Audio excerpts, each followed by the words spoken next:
តានៅណាគេខ្លះគេមានសង្សារដូចជាខ្ញុំសង្សារខ្ញុំចិត្តក្មេងតូចក្បាលកញ្ចាស់ខ្លួនឡើងធំហ៊ានតែតមកច្រើនអាងអីពេលមករយំសាតែឆ្លុះគ្នាម្ដងបែរខ្នងអង្គុយសងំឯកាពីញ៉ៃដំបងមើលទៅដូចជាធម្មតាមិនដូចជាពេលនេះឆ្នាំខ្ញុំពីវាចាប្រចាំខ្ញុំម្ដងបោយសបងឡើងចង់ដាច់ងាពេលនេះបងសានទុកសេចឈឺអស់ឡើងពេញខួរក្បាលមិនមែនជាសង្សារតែចូលជាម៉ែបងទី2ប្រចាំហើយប្រដៅប្រឡប់ឆាតគ្រប់នារីហ៊ានតែបងហាទៅច្បាស់ជាដៃឆៅបែកព្រីហ៊ានតែតមកច្រើនកុំដោយស្រ័យដូចព្រះអាគី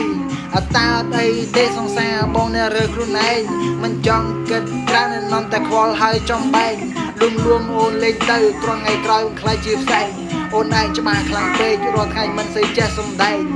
តែវានៅតែប៉ុន្តែវានៅតែអត់ដឹងជ្រៀងថ្ងៃទេ